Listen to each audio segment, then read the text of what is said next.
এই মুহূর্তে দাঁড়িয়ে প্রত্যেক ঘন্টা, প্রত্যেক মিনিট, প্রত্যেক সেকেন্ড খুব গুরুত্বপূর্ণ বাংলাদেশের বুকে। কারণ একের পর এক ঘুঁটি সাজানো হচ্ছে এবং একের পর এক আশার দান বদলে যাচ্ছে। হাতে মাত্র 72 ঘন্টা, তার মধ্যেই বাংলাদেশে ঢুকছে জাতিসংঘ। কিন্তু কেন, কি কারণে জাতিসংঘ বাংলাদেশে ঢুকছে?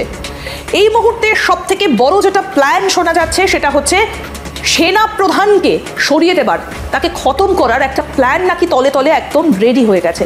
কারণটা কি? দেশে যুদ্ধ পরিস্থিতি চলছে, ঐক্যবদ্ধ হয়ে প্রতিরোধ করতে হবে বলে মন্তব্য করেন তথ্য উপদেষ্টা মাহফুজ আলম। দেশে একটি যুদ্ধ অবস্থা চলছে বলে মন্তব্য করেছেন উপদেষ্টা মাহফুজ আলম। মাহফুজ আলমের এই স্ট্যাটাস আমাদেরকে ভাবিয়ে তুলেছে।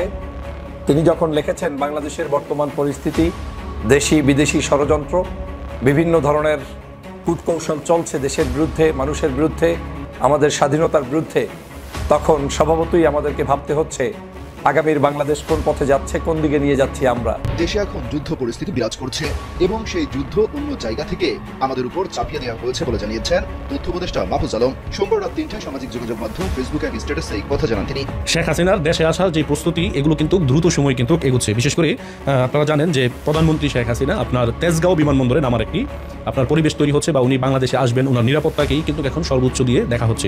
ডক্টর মোহাম্মদ ইউনূস বাংলাদেশ ইস্যুতে, শেখ হাসিনা ইস্যুতে আন্তর্জাতিক গণমাধ্যম গার্ডিয়ানকে এমন এক বক্তব্য দিয়েছেন, তো সেই বক্তব্যটার এগেইনস্টে দায়িত্ব চালাইতে না পারলে চাইরা দেন, আপনি চাইরা দেন, কিন্তু তিনি ছাড়বেন না। এখন অবশেষে প্রমাণিত হলো বাংলাদেশের রাজনীতিতে, বাংলাদেশের রাজনীতি নিয়ে সাংবাদিক ইলিয়াস পিনাকি ভট্টাচার্য জনগণের কাছে এই মুহূর্তে সবচেয়ে জনপ্রিয় ফিগারদের মধ্যে অন্যতম। জনগণের তাদের প্রতি ব্যাপক ইন্টারেস্ট এবং আগ্রহ রয়েছে, তারা সঠিক পথে আছে, এটা প্রমাণিত হলো। দর্শক, নানান জনের নানান মত, বিশেষ করে সেনাবাহিনী নিয়ে সাংবাদিক ইলিয়াস এবং পিনাকি ভট্টাচার্য, স্পেশালি পিনাকি ভট্টাচার্য যে কথাগুলো বলেন, সেনাবাহিনী প্রধানকে, সেনাবাহিনীকে না, সেনাবাহিনী কতিপয় কর্মকর্তাকে যেভাবে দোষী সাব্যস্ত করেন, এটা বিএনপিও মানতে পারছে না। বিএনপিও এখন সেনাপ্রধান ওয়াকারুজ্জামানের পক্ষে।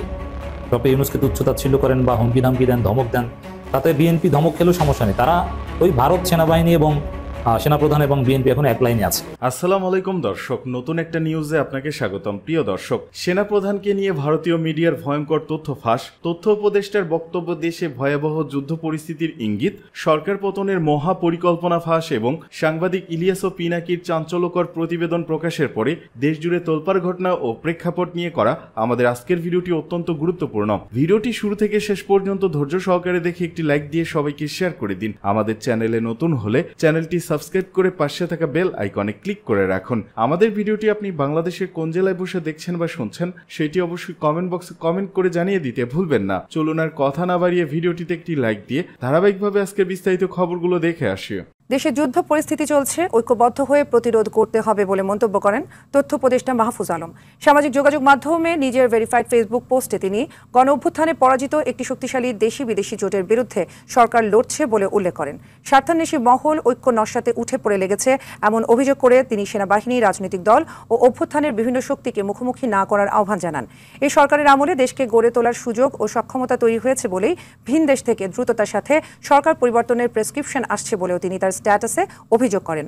নির্বাচন যথাসময়ে হবে এমন তথ্য জানিয়ে তিনি বলেন, রাষ্ট্র সংস্কারের দৃশ্যমান অগ্রগতির পাশাপাশি খুনি, ধর্ষক ও লুটেরাদের বিচার হবে।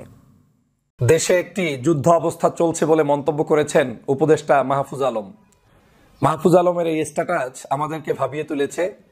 তিনি যখন লিখেছেন বাংলাদেশের বর্তমান পরিস্থিতি, দেশি বিদেশি ষড়যন্ত্র, বিভিন্ন ধরনের কূটকৌশল চলছে দেশের বিরুদ্ধে, মানুষের বিরুদ্ধে, আমাদের স্বাধীনতার বিরুদ্ধে, তখন স্বভাবতই আমাদেরকে ভাবতে হচ্ছে আগামীর বাংলাদেশ কোন পথে যাচ্ছে, কোন দিকে নিয়ে যাচ্ছি আমরা।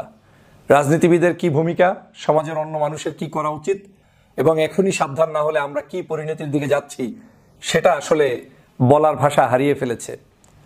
আপনারা নিশ্চয়ই জানেন উপদেষ্টা মাহফুজ আলম গতকালকে যে স্ট্যাটাসটি দিয়েছেন, ইতিমধ্যেই বিভিন্ন জায়গায় সেই স্ট্যাটাস ভাইরাল হয়েছে, পত্রপত্রিকায় এসেছে। তার স্ট্যাটাসটির মূল উদ্দেশ্য ছিল, সেখানে তিনি বুঝাতে চেয়েছেন বাংলাদেশের বিভিন্ন জায়গায় যে আইন শৃঙ্খলার অবনতি হচ্ছে, বিভিন্ন জায়গায় যে রাজনৈতিক অনৈক্য তৈরি হয়েছে, দেশি বিদেশি বিভিন্ন চক্রান্ত চলমান রয়েছে, এর বিস্তর বর্ণনা তিনি সেখানে দিয়েছেন। আমি শুরু থেকেই আজ পর্যন্ত সব সময় যতদিন কথা বলেছি আমি বলেছি, সাপের সাথে কোনো খেলা নয়। সাপ সুযোগ পেলেই আপনাকে সবল মারবে। আওয়ামী লীগ হচ্ছে বাংলাদেশের জন্য একটি বিষাক্ত সাপ। এই বিষাক্ত সাপকে আদর করে, ভালোবেসে, গণতন্ত্র শিখিয়ে, ভদ্রতা শিখিয়ে আপনি বাংলাদেশকে পরিচালনা করবেন, সেটা কোনোদিন সম্ভব নয়। আপনি যেমন নরম, আপনার উপরে তেমনটাই এই বাংলাদেশের জনগণ প্রয়োগ করবে। এটা হচ্ছে এদেশি মানুষের নেচার, এদেশি মানুষের সিস্টেমটাই এরকম। আপনি কঠোর, আপনার সাথে সে ভদ্র। আপনি নরম, আপনার সাথে সে গরম। এই পরিস্থিতি তো আজকের আমার ধারণা আপনি সরকারে যারা আছেন আপনাদের বহুত আগেই উপলব্ধি করা উচিত ছিল। এই বাংলাদেশকে আপনি একদিনের মধ্যে আমেরিকা, কানাডা, অস্ট্রেলিয়া, সিঙ্গাপুরের মতো আইন শৃঙ্খলা বানিয়ে নিতে পারবেন না, যে বলে বলে করাবেন, ভালোবেসে বেশে তারপরে নিয়ে যাবেন, সুন্দর করে আপনি তাদেরকে আদর যত্ন করে একটা শৃঙ্খলার মধ্যে নিয়ে আসবেন। সেই দেশ এটা না। এদেশে সন্ত্রাস, চাঁদাবাজ, দুর্নীতিবাজ, দুষ্টচক্রের মানুষদেরকে যে ভাষায়, যে শক্তিতে দমন করতে হয়, সেই শক্তিই আপনাদের প্রয়োগ করা উচিত ছিল। ডেভিল হান্ট নামে আমরা যে নতুন একটি অপারেশন দেখেছিলাম, সে অপারেশনটা পর্যন্ত দুর্বল করেছে কারা? আমরা যখন শুরুর দিকে শুরু করেছিলাম মনে হয়েছিল যে ডেভিল হান্টে দেশ ঠান্ডা হয়ে যাবে। আপনারা একদিকে ডেভিল হান্ট করছেন, অন্যদিকে বলছেন যে কারো উপরে যাতে কোনোভাবে কিছু না হয়, খুব ঠান্ডা মাথায় গ্রেপ্তার করা কিংবা আইন শৃঙ্খলা দেখা। এই ঠান্ডা মাথা যখন একজন সাধারণ অপরাধী জানতে পারে, তখন সে তার অপরাধ আরো দ্বিগুণ বাড়িয়ে দেয়। তিনি নিশ্চিত হয়ে যান যে আমার তো কোনো ক্রস ফায়ার নাই, আমার তো কেউ মৃত্যু করবে না, আমাকে তো কেউ গুম করবে না, আমাকে কেউ তো আটকিয়ে ফেলবে না। এই যে তার ভিতরে একটা শক্তি চলে আসে, আর এই শক্তির কারণেই অপরাধীরা দ্বিগুণ চারগুণ শক্তি নিয়ে মাঠে নেমে পড়ে। আমাদের এই বাংলাদেশকে নিয়ন্ত্রণ করতে হলে সেই 5 তারিখের পরে যেই রকম একটি শক্ত অবস্থান গ্রহণ করা উচিত ছিল, সেই শক্ত অবস্থানটা 5ই আগস্টের পরে বাংলাদেশের সরকার এবং আমরা কেউই নিতে পারিনি, গ্রহণ করতে পারিনি। আমরা কয়েকদিনের মধ্যে ভুলে গিয়েছি রক্তের সেই দাগের কথা, আমরা কয়েকদিনের মধ্যে ভুলে গিয়েছি 2000 মানুষের সেই জীবনের কথা, আমরা কয়েকদিনের মধ্যে ভুলে গিয়েছি আমার প্রায় 50,000 কাছাকাছি মানুষের হাত পা চক্ষু না থাকার সেই সকল কথা ভুলে গিয়েছি। আমরা একে অপরে ব্যস্ত হয়ে পড়েছি তর্কে বিতর্কে। আমরা আওয়ামী লীগের দুর্নীতি, আওয়ামী লীগের অসঙ্গতি, আওয়ামী লীগের সকল প্রকার অন্যায় অত্যাচারের কথা আমরা ভুলে গিয়েছি, জাতিকে জানাতে আমরা ভুলে গিয়েছি। আমরা জাতিকে জানাচ্ছি বিএনপির কি দোষ, জামাত শিবিরের কি দোষ, অন্য দলের কি দোষ, একে অপরের সকলে সবার দোষ নিয়ে রাস্তায় এমনভাবে নেমে পড়েছি, আওয়ামী লীগ মহা খুশি এবং তার পরিকল্পনাটাই আমরা মূলত বাস্তবায়ন করে দিচ্ছি। আওয়ামী লীগ এটাই চেয়েছে যে এত বড় খুন, এত বড় অন্যায়, এত বড় চুরি ডাকাতি, এই সব কিছু জাতির কাছ থেকে মুছে গিয়ে ওরা ওদেরকে নিয়ে ব্যস্ত থাকবে। সেই কর্মটি আজকের বাংলাদেশে সফলভাবে সম্পন্ন করতে পেরেছে এই আওয়ামী লীগ এবং বিদেশি সংস্থাগুলো। কিন্তু আমাদের হুঁশ ফেরেনি। এখন উপদেষ্টা বলছেন বাংলাদেশ এখন একটি যুদ্ধ অবস্থায় চলছে। এই কথার ভারত্ব, এই কথার শক্তি, এই কথার অবস্থান যদি আপনারা অনুধাবন করতে না পারেন, তাহলে বাংলাদেশের সামনের দিনগুলোতে যে কত কঠিন পরিস্থিতি হবে সেটা আমাদেরকে ভাবিয়ে তুলেছে। আমাদের দেশের আইন শৃঙ্খলা বিনষ্ট করার জন্য এই সরকার যদি আজকের কঠোরভাবে সেই 5 তারিখের পরে শুধুমাত্র আওয়ামী লীগকেই দমন করা নয়, বরং বিশৃঙ্খলা সৃষ্টিকারী যে কোনো ব্যক্তি, সে বিএনপির হোক, জামাতের হোক, অন্য দলের হোক, যে কোনো ডান বাম ছোট বড় যেই হোক না কেন, আইনের গতিতে আইন প্রয়োগ করে যদি তাদেরকে শায়েস্তা করে একদম ডাইরেক্ট, যেখানেই সন্ত্রাস, যেখানেই দুর্নীতি, যেখানেই অন্যায়, সাথে সাথে ডান্ডার বাড়ি, তাহলেই আজকের এই কঠিন পরিস্থিতি থেকে আমরা মুক্ত হতে পারতাম। কিন্তু আমার নিজের চোখের সামনে দেখছি যে কি কারণে, কিভাবে আমরা আইন শৃঙ্খলাকে অবনতির দিকে নিয়ে গিয়েছি এবং এখনো নিয়ে যাচ্ছি। আমি বারবার বলেছি, মুগুর যেখানে প্রয়োজন সেখানে মুগুরই দরকার। আওয়ামী লীগের সাথে কোনো কাগজপত্র নিয়ে লেখালেখি করে কোনো এগ্রিমেন্ট করে শান্তি আপনি বাংলাদেশে করতে পারবেন না। এক জায়গায় করবেন, আর এক জায়গায় অশান্তি। আজকের এক জায়গায় আইন প্রয়োগ করলেন, আর এক জায়গায় ঠান্ডা আছে, সেখানে অশান্তি শুরু হয়ে যাবে। আওয়ামী লীগ যেখানে নিজের অপরাধকে নিজেরা বুঝতে পেরে জাতির সামনে বলে দিয়েছিল যে আমরা ক্ষমতা থেকে চলে গেলে 5 থেকে 10 লক্ষ লোক একদিনে মারা যাবে, তাহলে বুঝতে পারেন যে বাংলাদেশে কি পরিমাণ তাদের সেই দুর্নীতি ছিল, কি পরিমাণ অন্যায় তারা করেছে। সেই অন্যায়টা নিজেরা অনুধাবন করতে পেরে তারা বলেছে এতগুলো মানুষ মারা যাবে। তাহলে বোঝেন যে আওয়ামী লীগ কত বড় অপরাধী ছিল। সেই অপরাধ বোধ থেকে তারা এই কথা বলেছিল। কিন্তু সারা বাংলাদেশে তাদের একটা মানুষকে অন্যায়ভাবে কোনো মানুষ কোনো জায়গায় এখন পর্যন্ত হত্যার শিকার করে নাই। এটা গণতন্ত্রের বিজয়, এটা মানুষের বিজয়। কিন্তু আইন শৃঙ্খলা বাহিনীকে ওই শব্দচয়ন থেকে শেখা উচিত যে আওয়ামী লীগ কি বলেছে। আমি বারবার বলেছিলাম যে সরকারের উচিত এমার্জেন্সি, রাষ্ট্রের টাকা আমার সবার আগে নিরাপত্তার জন্য ব্যবহার করব। কোনো উন্নয়নের প্রয়োজন নাই। এই মুহূর্তে সবার আগে প্রয়োজন হচ্ছে আমার এই বাংলাদেশের যে বিপ্লবীরা স্বাধীন করেছে দেশ, সেই স্বাধীন বিপ্লবী চেতনার লোকগুলোকে সরকারের পুলিশে নিয়োগ দিয়ে 2 লক্ষ লোক আমি টাকা দিয়ে নিয়োগ দিব। 6 মাসের মধ্যে ট্রেনিং করিয়ে শর্ট কোর্স দিয়ে তাদেরকে ঢুকাবো। সারা দেশ আপনার নিয়ন্ত্রণে চলে আসতো। এখন আপনি পথে ঘাটে সব জায়গায় আপনি চিন্তিত হয়ে যাচ্ছেন। কেন? কারণ আপনার লোকগুলোর সংখ্যা নেই। আজ সেই কঠিন পরিস্থিতি থেকে চতুর্দিকে শত্রু, রাজনীতিবিদের মধ্যে অনৈক্য, দেশের মধ্যে বিশৃঙ্খলা, বিদেশি ষড়যন্ত্র, শেখ হাসিনার ষড়যন্ত্র, পার্শ্ববর্তী দেশের ষড়যন্ত্র, এই সব কিছু একত্রে সামাল দেওয়ার পরিস্থিতি তো নেই। অবশেষে প্রমাণিত হলো বাংলাদেশের রাজনীতি নিয়ে সাংবাদিক ইলিয়াস পিনাকি ভট্টাচার্য জনগণের কাছে এই মুহূর্তে সবচেয়ে জনপ্রিয় ফিগারদের মধ্যে অন্যতম। জনগণের তাদের প্রতি ব্যাপক ইন্টারেস্ট এবং আগ্রহ রয়েছে, তারা সঠিক পথে আছে, এটা প্রমাণিত হলো। দর্শক, নানান জনের নানান মত, বিশেষ করে সেনাবাহিনী নিয়ে সাংবাদিক ইলিয়াস এবং পিনাকি ভট্টাচার্য, স্পেশালি পিনাকি ভট্টাচার্য যে কথাগুলো বলেন, সেনাবাহিনীকে না, সেনাবাহিনী কতিপয় কর্মকর্তাকে যেভাবে দোষী সাব্যস্ত করেন, এটা বিএনপিও মানতে পারছে না। বিএনপিও এখন সেনাপ্রধান ওয়াকারুজ্জামানের পক্ষে।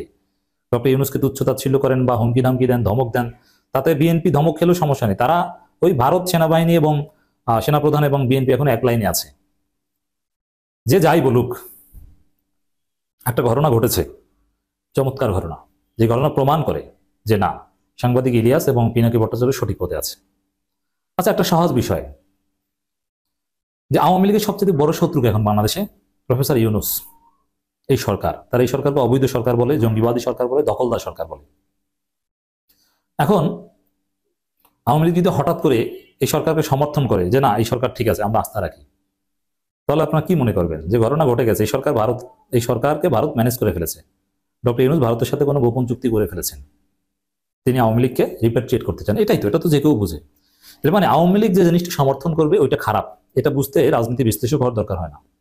আওয়ামী লীগ যে জিনিসটা চাইবে বুঝতে হবে যে ওইটাই দেশের জন্য ক্ষতিকর, ওইটাই আওয়ামী লীগের জন্য ভালো, ওইটা ভারতের জন্য ভালো। আওয়ামী লীগ যা চাইবে সেটা দেশের জন্য মঙ্গলজনক হতে পারে না, তার মধ্যে ভেজাল আছে। তো দর্শক, আওয়ামী লীগের একটা নিউজ, আওয়ামী লীগের ভেরিফাইড ফেসবুক পেজের একটা নিউজ দেখেন, এটা একটু বিশ্লেষণ করি। এখান থেকেই বুঝবেন যে ইলিয়াস এবং পিনাকি সঠিক পথে আছে। পিনাকি ইলিয়াসের আওয়ামী লীগের ফেসবুক পেজ প্রচার করছে, পিনাকি ইলিয়াসের কিছু ভুয়া সোর্স থেকে সেনাবাহিনী নিয়ে গুজব ছড়ানো হচ্ছে, সেখানে আওয়ামী লীগের নাম ব্যবহার করা হচ্ছে। এমনভাবে তারা এই কাজ করছে যাতে মনে হয় আওয়ামী লীগ থেকেই সেনাবাহিনী নিয়ে গুজবের উৎপত্তি। দেখেন, এর মানে কি? সেনাবাহিনী সম্পর্কে গুজব ছড়ানো হচ্ছে, সেনাপ্রধান ভালো, যা বলছে সব ঠিক। সেনাপ্রধানের উপরেই আওয়ামী লীগের এখন আস্থা। আওয়ামী লীগ চায় সেনাবাহিনী প্রধান পাওয়ার টেক ওভার করুক, আর এই ব্যাপারে জনগণকে সতর্ক করছে পিনাকি ইলিয়াস। অতএব আওয়ামী লীগ যেহেতু সেনাপ্রধানের পক্ষ নিচ্ছে বা পিনাকি ভট্টাচার্য এদের বক্তব্যে গুজব বলছে, তাহলে আপনি নিশ্চিত থাকেন যে পিনাকি ইলিয়াস যা বলছে এটা ঠিক আছে। দেখেন, আওয়ামী লীগ এখন বিএনপির বিরুদ্ধে কিছু বলে না। এর মানে কি? আওয়ামী লীগের স্বার্থে, ভারতের স্বার্থে এখন বিএনপিকে দরকার। তা আওয়ামী লীগ ভারত যাদেরকে দেখতে পারে না তারাই এখন সঠিক পথে আছে। আওয়ামী লীগ ভারত কাদেরকে দেখতে পারে না? জামাত শিবিরকে দেখতে পারে না, আওয়ামী লীগ ভারত দেখতে পারে না পিনাকি ইলিয়াসকে। এর মানে তারা সঠিক পথে আছে, এটা বুঝতে সায়েন্টিস্টও দরকার নেই, সহজ সমীকরণ। মূলত পিনাকি ইলিয়াস এবং তার কিছু ভুয়া সোর্স সেনাবাহিনীতে অস্থিরতা তৈরি করে দেশে আরেকটি অস্বাভাবিক পরিস্থিতি তৈরি করতে চায়, যাতে তাদের মব বাহিনী দীর্ঘ সময় দেশে রাজত্ব করতে পারে। তাদের এই চক্রান্তে পা দেবেন না। আওয়ামী লীগের আহ্বানে তার কোনো বেরোনে। কিন্তু দেখেন, পিনাকি ইলিয়াস এরা নাকি সেনাবাহিনীতে অস্থিরতা তৈরি করতেছে। আচ্ছা, সেনাবাহিনীতে অস্থিরতা তৈরি করা মানে কি? সেনাবাহিনীতে বিষয়টা কি এরকম যে সেনাবাহিনী এখন ক্ষমতায় আছে, সেনাবাহিনী অস্থিরতা তৈরি করে সেই ক্ষমতা থেকে নামিয়ে দিতেছে একটা অংশ, এরকম না। তাহলে সেনাবাহিনীতে অস্থিরতা তৈরি, এর অর্থটা কি? এর অর্থটা হচ্ছে যে আওয়ামী লীগ এইভাবে, বর্তমান সেনাবাহিনী যেভাবে আছে আওয়ামী লীগ এইটাই চায়, এটা থাকলেই আওয়ামী লীগ খুশি। কিন্তু পিনাকি ইলিয়াস সেটা চান না। তারা চান সেনাবাহিনীতে সংস্কার হোক, দেশপ্রেমিকদের দায়িত্বে আসুক, আওয়ামী লীগ স্পেন্সার ভারতের দালালদেরকে বের করে দেওয়া হোক। কিন্তু সেই সংস্কারকেই বলছে অস্থিরতা। সেই অস্থিরতা নাকি সৃষ্টি করতে চাচ্ছেন পিনাকি ইলিয়াস। পিনাকি ইলিয়াস বিশেষ বিশেষ কর্মকর্তার বিরুদ্ধেও বলেন যে অমুকে এই অপরাধ করেছিল, অমুকে এইভাবে আওয়ামী লীগের দালাল, ভারতের দালাল, মানে তাদেরকে সরিয়ে দিলে এটা আওয়ামী লীগের জন্য সমস্যা। আর এটাকেই বলছে ভুয়া সোর্স ব্যবহার করে অস্থিরতা তৈরি করতে চায়। তো পিনাকি ইলিয়াস যে সঠিক পথে আছে বুঝতে আর কোনো অসুবিধা থাকার কথা নয়। আর এটাকে বলছে চক্রান্ত। এর মানে সেনাবাহিনীতে কিছু সংস্কার হলে, হাসিনা যে সেটআপ দিয়ে গেছে এটা সংস্কার হলে সেটা নাকি চক্রান্ত। না, সংস্কার হতে হবে, সব জায়গায় সংস্কার হতে হবে, সেনাবাহিনীতে সংস্কার হতে হবে। দেশপ্রেমিক যারা তারাই দায়িত্বে থাকবে, জনগণের পক্ষে থাকতে হবে। ভারতের দালালি করা যাবে না, আওয়ামী লীগের দালালি করা যায় না। আওয়ামী লীগকে রিপেট্রিয়েট করার কোনো চেষ্টা করে সেনাবাহিনীতে কোনো দায়িত্ব নিলে জনগণ এটা মানবে না।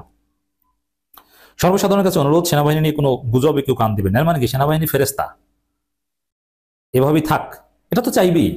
ওয়াকারুজ্জামানকে আওয়ামী লীগ নিয়োগ দিয়েছে হাসিনার আত্মীয়, তবে হ্যাঁ ওয়াকারুজ্জামানের অবদান আছে হাসিনাকে সরাতে।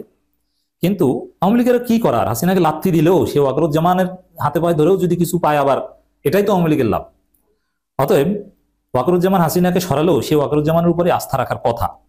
এই জন্য এই সেনাবাহিনীর প্রধান সম্পর্কে পিনাকি ইলিয়াস যা বলছেন এগুলো অস্বীকার করার চেষ্টা করছে আওয়ামী লীগ। কোনো গুজব ছড়াবেন না, আওয়ামী লীগ নাম ব্যবহার করে কেউ গুজব ছড়ালে সরাসরি ইমেইল করুন এই ঠিকানায়। বাবা, আমরা মনে করি দেশে ধর্ষণ, নারী নির্যাতন এবং নিরাপত্তাহীনতা থেকে জনগণ দৃষ্টি সরাতে সন্ধ্যার পর থেকে পরিকল্পিতভাবে গুজব ছড়ানো হয়েছে। আওয়ামী লীগের নেতাকর্মী সমর্থক অনলাইন মুক্তিযুদ্ধের পক্ষ থেকে দিনরাত কাজ করা অ্যাক্টিভিটি, ওই মুক্তিযুদ্ধের এসব কথা বললে তো লাভ নাই, ওগুলোর কোনো ভ্যালু নেই।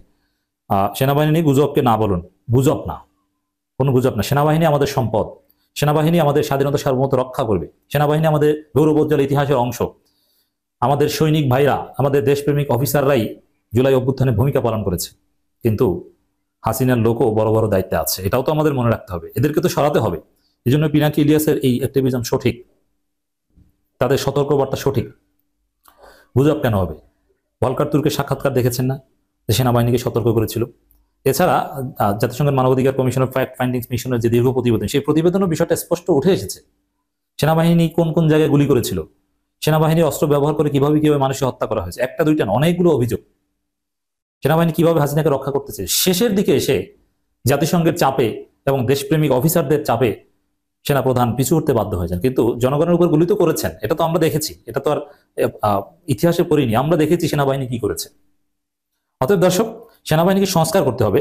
ওয়াকারুজ্জামান যদি জনগণের পক্ষে থাকেন ওয়েলকাম, কোনো সমস্যা নেই, কিন্তু মনে রাখতে হবে যে ইলিয়াস পিনাকি দেশের ভালো চান। তা আওয়ামী লীগ এটা সহ্য করতে পারে না। তা আওয়ামী লীগ ইলিয়াস পিনাকির বিরোধিতা করছে, এর অর্থ হচ্ছে তারা সঠিক পথে আছেন। এটাই একটা চমৎকার ঘটনা।